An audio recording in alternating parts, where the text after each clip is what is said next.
Kementerian Sosial bersama tim peneliti dan pengkaji gelar pusat mengusulkan Presiden kedua Republik Indonesia Soeharto menjadi pahlawan nasional. Wacana pemberian gelar pahlawan nasional kepada Soeharto kerap muncul di setiap pergantian pemerintahan tetapi tidak pernah terwujud. Apakah Soeharto layak dan memenuhi persyaratan mendapat gelar pahlawan nasional? Sore ini kita akan membahasnya dengan politisi Partai Golkar Nurdin Halid, Direktur Eksekutif Amnesty International Indonesia Usman Hamid, dan Direktur Jenderal Pemberdayaan Sosial Kementerian Sosial Mira Riyati Kurniasih. Selamat sore, Bapak Ibu. Selamat sore. Selamat sore, Assalamualaikum. Waalaikumsalam.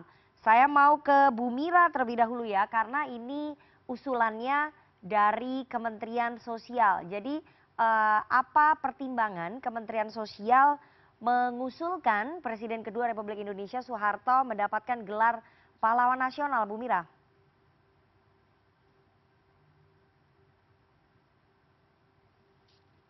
Bu Mira?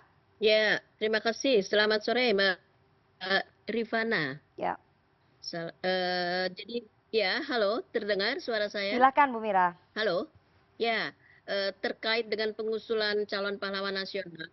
Ya, terkait dengan pengusulan calon pahlawan nasional, tentunya saat ini Kementerian Sosial memang sedang menerima proposal ataupun pengajuan-pengajuan untuk calon pahlawan. Tentunya ini juga dilakukan pembahasan terlebih dahulu secara berjenjang. Yang pertama, pada saat pengusulan calon pahlawan nasional itu harus dilakukan pengkajian terlebih dahulu melalui tim TP2GD. Tim TP2GD ini adalah tim peneliti, pengkaji gelar daerah di tingkat kabupaten. Nah, pada saat sudah dilakukan pembahasan, dilakukan kajian, dilakukan seminar oleh tim TP2GD yang tadi terdiri dari anggotanya tentunya ada sejarawan, ada pustakawan, ada juga budayawan, peneliti, bahkan juga dari bidang hukum tentunya seperti itu. Kemudian usulan tersebut akan diajukan kepada gubernur ataupun di tingkat provinsi. Di tingkat provinsi pun itu harus dikaji kembali. Dan kami meminta untuk dilakukan pengkajian tim TP2GD tingkat provinsi. Seperti itu. Dilakukan kembali seminar, dilakukan kembali pengkajian dan sebagainya. Kemudian baru diajukan kepada Kementerian Sosial. Di Kementerian Sosial kami artinya tim penuh. Dan, ya.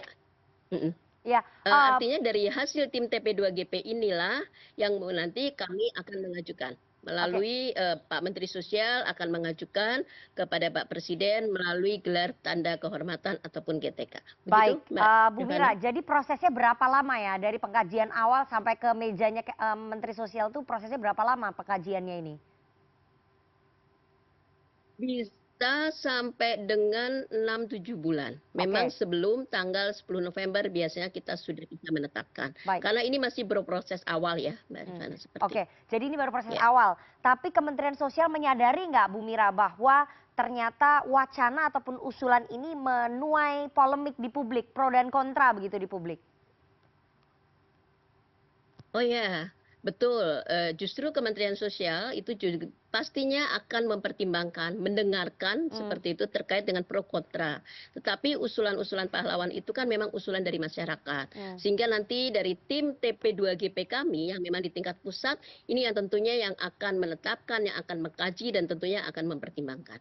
Di dalamnya memang ada nama mantan Presiden Pak Soeharto dan juga Gus Dur ya. Baik, oke, saya mau ke Golkar. Bang Nurdin, Golkar termasuk salah satu partai yang setuju dengan usulan Kementerian Sosial menjadikan Soeharto sebagai pahlawan nasional. Kenapa Golkar setuju, Bang Nurdin? Ya, Mbak Rifana, saya kebetulan yang memimpin Munas Golkar tahun 2004 di Bali. Dan ketika itu saya mengotok palu. Partai Golkar memutuskan untuk mencalonkan daripada Pak Harto sebagai pahlawan, mengusulkan Pak Harto sebagai pahlawan nasional. Itu 10 tahun yang lalu. Jadi menurut saya secara pribadi sebagai kader Golkar, sebagai politisi senior Partai Golkar, tentu saya mengatakan bahwa secara objektif dan subjektif ini sudah sangat terlambat. Harusnya dari 10 tahun lalu itu Pak Harto sudah diberi penghargaan sebagai pahlawan nasional dengan pertimbangan prestasi. Prestasi beliau 30 tahun memimpin negara ya memang ada kelemahan, ada kesalahan. Ya, tidak ada manusia yang tidak punya kelemahan, tidak manusia yang tidak punya kesalahan. Seluruh pemimpin dunia ketika dia Oke. menjadi pemimpin negerinya masing-masing pasti ada kelemahan, pasti ada kesalahan. Tapi apakah kesalahan itu sebanding dengan prestasi yang dia buat? Kemudian kita Hmm. sebagai bangsa yang dimana kita Pancasilais ya, sesuatu yang perlu dipersoalkan memang kita harus persoalkan. Tapi apakah yang dipersoalkan itu punya bukti? Misalnya Pak Harto dianggap melanggar HAM. Ya, di mana pelanggaran HAM-nya? Kenapa HAM internasional tidak pernah menuduh Ya, atau mendakwa daripada Pak Harto? Seperti misalnya Presiden Filipina, Duarto. ya, Duarte ya, Duterte. nama dia. Ya, itu. Nah, itu kan langsung ada tindakan internasional. Nah, Pak Harto tidak ada bukti. Jadi kita hanya menduga-duga, memfitnah. Seperti misalnya, coba bayangkan daripada kalau seandainya Pak Harto tidak berani membubarkan PKI yang ketika itu Bung Karno bersama seluruh jajarannya, ya, rakyat pun TNI waktu itu sangat kuat, ya. Tapi Pak Harto punya keberanian membubarkan PKI. Kayak apa kita? Mungkin negara kita sekarang jadi negara komunis. Oke. Nah, itu apakah itu bukan sebuah prestasi? Kemudian setelah mengeluarkan PKI ada ekses. Ya masa Pak Harto yang dituduh sebagai dalangnya kemudian dianggap melanggar HAM itu. Kemudian ketika terjadi peristiwa reformasi, ya juga terjadi pembakaran, terjadi kerusuhan, banyak meninggal. Masa partai dibanggakan? Tidak mungkin seorang Soeharto yang sangat kuat ketika itu mau menjatuhkan dirinya dengan cara seperti itu. Itu kan nalar kita nalar rendah namanya. Oke. Coba kita gunakan nalar tinggi. Pak Harto waktu itu sangat kuat. Dia menguasai TNI, dia menguasai DPR, dia Ya. ketua Dewan Pembina Partai Golkar, ya.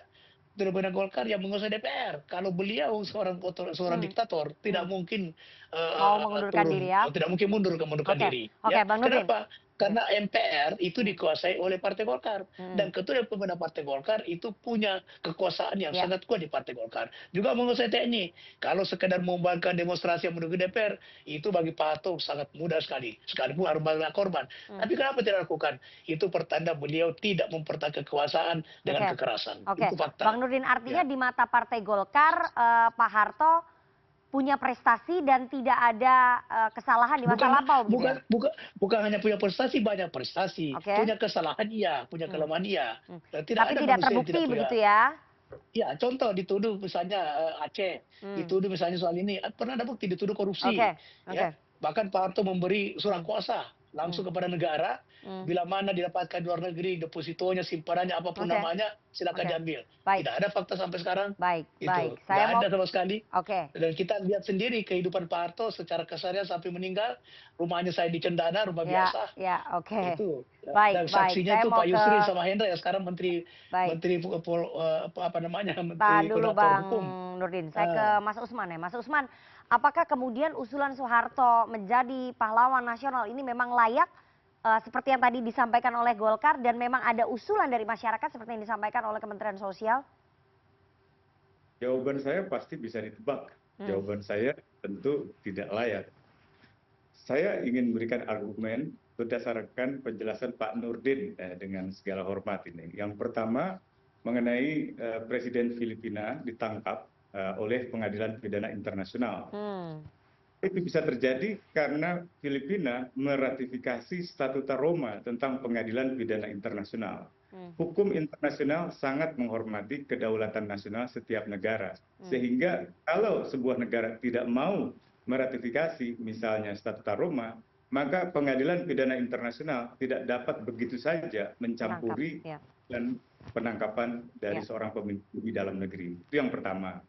Yang kedua, peristiwa 65. Peristiwa 65 itu dari para sarjana literatur yang sangat kredibel itu menjelaskan bahwa peralihan kekuasaan ketika itu sebagai sebuah kudeta militer. Dengan kata lain, pengambilan kekuasaan itu tidak dilakukan dengan cara demokratis, melainkan dengan kekerasan. Memang ada dalih penyelamatan Presiden Soekarno, tapi kalau penyelamatan Soekarno itu benar menjadi dasarnya, seharusnya Soekarno tetap menjadi presiden, bukan menjadi tahan rumah sampai akhirnya dikucilkan.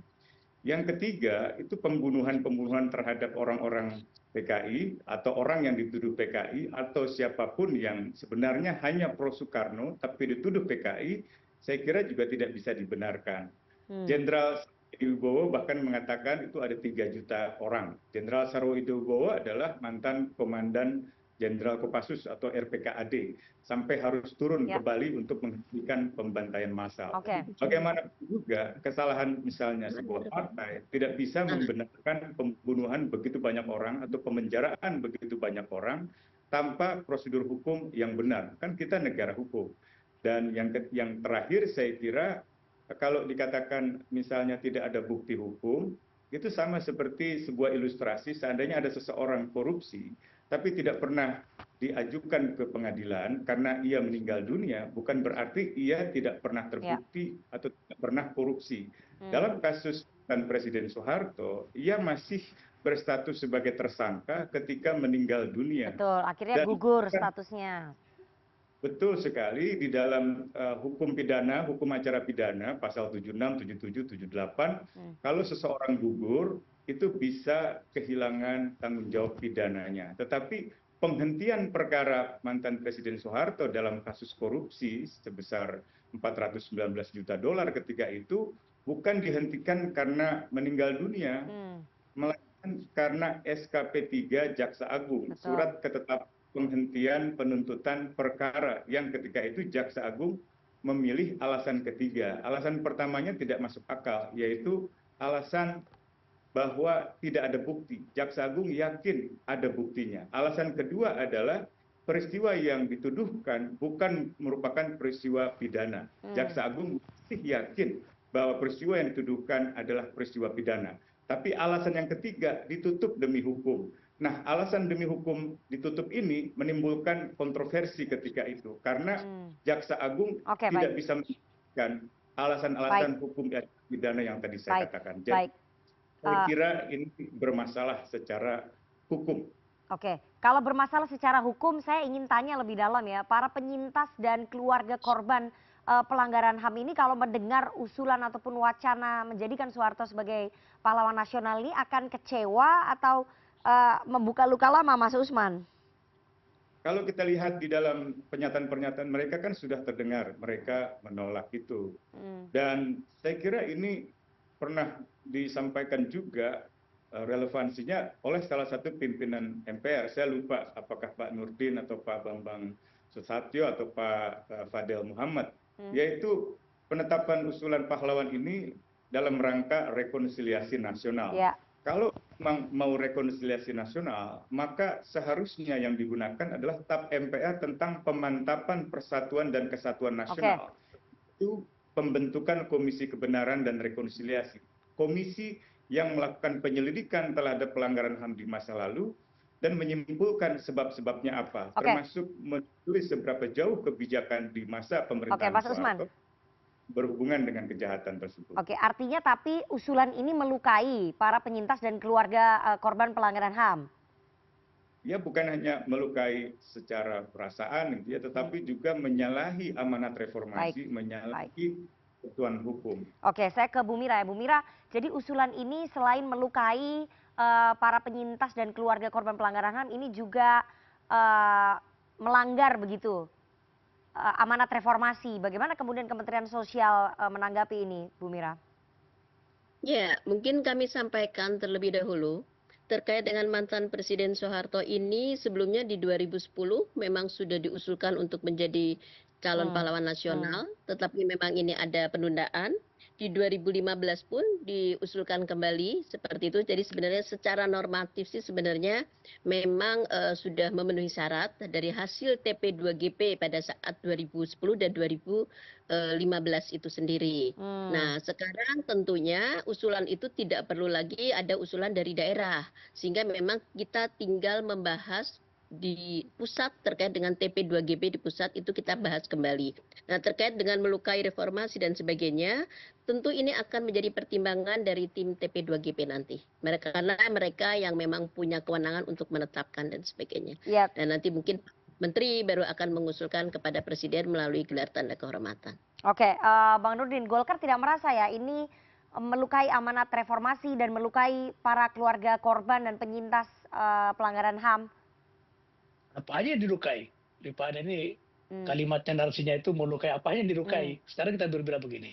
Apa yang dikatakan Pak Usman tentang peristiwa gitu dengan PKI, pasca Pak Harto membuarkan PKI, kemudian terjadi tindakan katakanlah mereka sendiri di mana banyak pembunuhan apa dan sebagainya, itu fakta.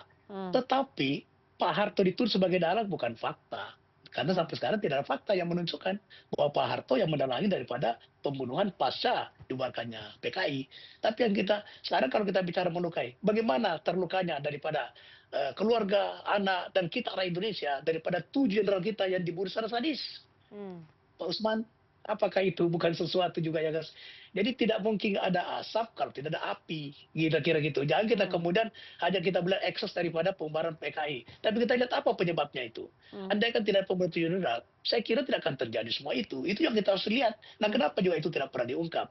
Nah, tapi saya bisa memahami ada pro kontra. Ya, kita kan sekarang dengan demokrasi, kita keterbukaan luar biasa, ya. Tetapi keterbukaan yang luar biasa ini harus pada nilai-nilai Pancasila. Nah, sekarang, apakah Pak Harto tidak layak mendapatkan penghargaan pahlawan nasional dengan dibandingkan begitu banyak jasanya? Contohnya, dengan ini juga perdebatan dengan triwulan pembangunan, ya. Stabilitas pertumbuhan pemerintahan. Mungkin kita tidak akan menikmati jalan-jalan desa yang ada sekarang kalau tidak ada impres desa ketika Pak Harto menjadi berkuasa. Anak-anak kita sekarang mungkin semakin susah bersekolah.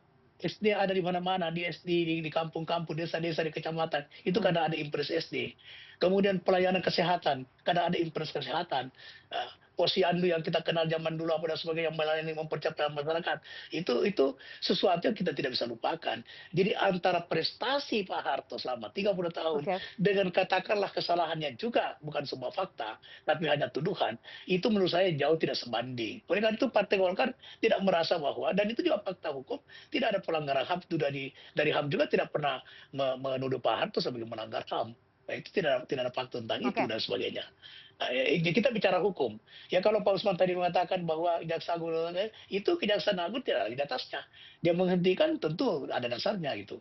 Nah, apakah masalah itu punya dasar tidak, tapi faktanya sudah keluar keputusan tentang perintah. Sama dengan ketika MK memutuskan Gibran boleh maju, itu juga Wapres, itu juga pro kontra gitu. Tapi apakah itu kemudian kita tidak bisa menerima? Tidak bisa, itu fakta hukum. Ya, keputusan hukum. Keputusan hukum sebagai negara hukum kita harus terima. Gitu. Bu Mira, jadi secara persyaratan umum dan khusus Pak Soeharto ini sudah memenuhi ya? Kalau dari undang-undang.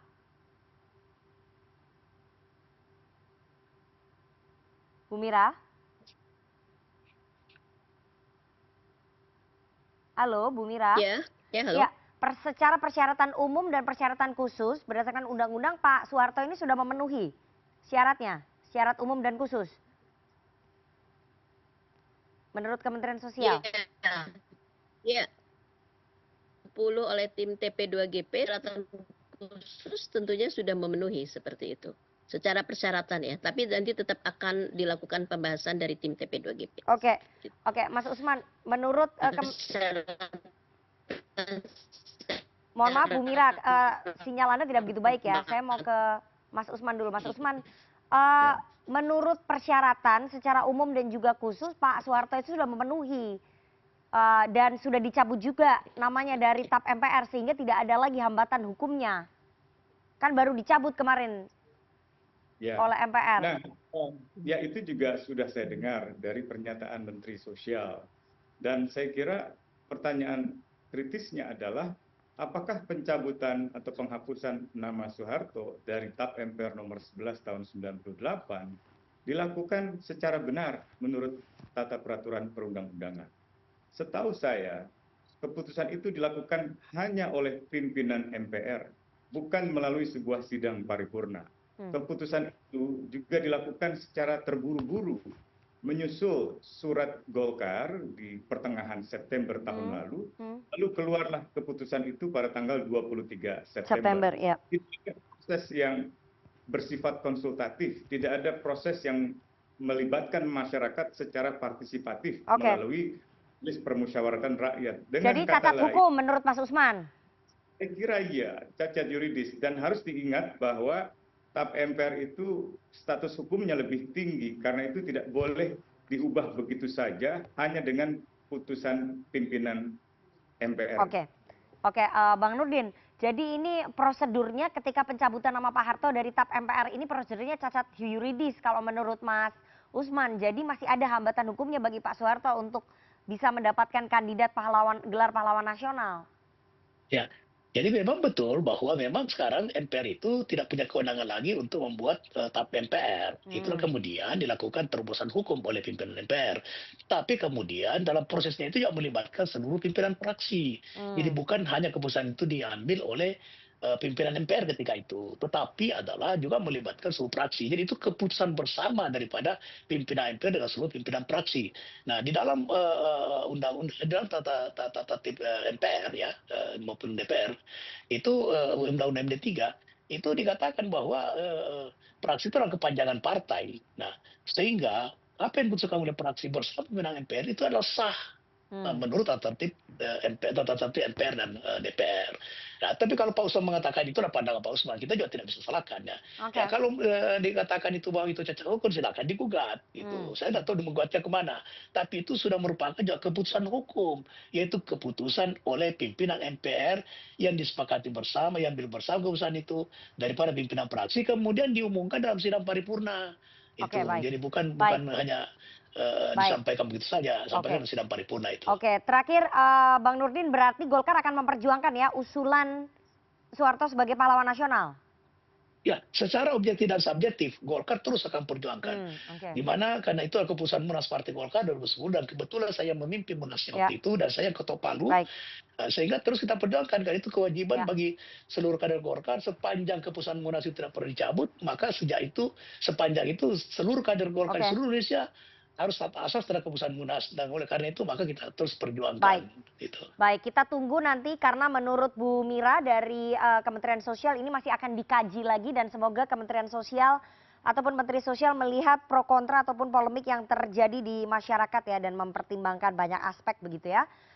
Jadi jangan sampai ada yang terlukai ataupun merasa tercederai dengan usulan gelar pahlawan nasional terhadap Presiden kedua Republik Indonesia Soeharto ini. Terima kasih kepada 3 orang narasumber yang sudah bergabung pada sore hari ini. Ada Dirjen Pemberdayaan Sosial Kemensos, Bu Mira Riyati Kurniasi, kemudian Direktur Eksekutif Amnesty International Indonesia Mas Usman Hamid, dan politisi senior Partai Golkar Nurdin Halid.